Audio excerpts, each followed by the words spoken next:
AI দিয়ে যদি শরঈ কোনো কাজ করে কেউ, গায়রে শরঈ কাজ না করে তো জায়েজ। বর্তমানে এআই প্রযুক্তি নিয়ে অনেক আলেমদের মুখে শুনেছি এটা নাকি দাজ্জালের অনেক বড় ফিতনা, দাজ্জাল নাকি এই প্রযুক্তির দ্বারা মানুষের ফিতনায় ফেলবে।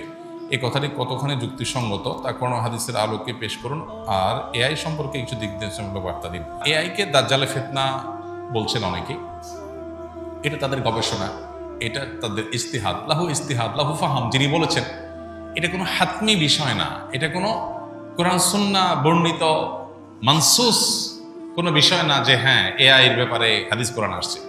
কোনো আলেমের গবেষণা, তার কাছে মনে হয়েছে যে এটাই আস্তে আস্তে মানুষকে দাজ্জাল ফিতনার মতো বিভ্রান্তির দিকে নিয়ে যেতে পারে। তো কোনো আলেমের গবেষণাকে গবেষণার পর্যায়ে রাখতে হবে, এটাকে ওহির পর্যায়ে নেওয়া যাবে না।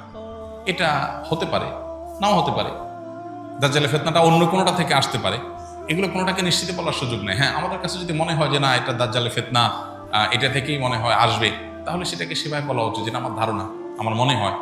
মানুষকে সতর্ক আমি করতেই পারি, বাট নিশ্চিতভাবে আমি বলে দিলাম এই রাইট আমার নাই, কারণ আমার কাছে ওহি আসেনি, এবং আমি এটা বলতে পারি না অন্য কোনো ওয়ে থেকেও দাজ্জালের ফিতনা আসতে পারে।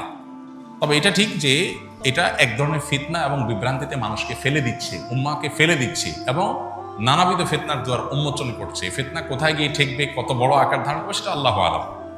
পাশাপাশি এর ব্যবহারের কথা বলেছেন, ব্যবহারের বিষয়ে এআই দিয়ে যদি শরঈ কোনো কাজ করে কেউ, গায়রে শরঈ কাজ না করে তো জায়েজ।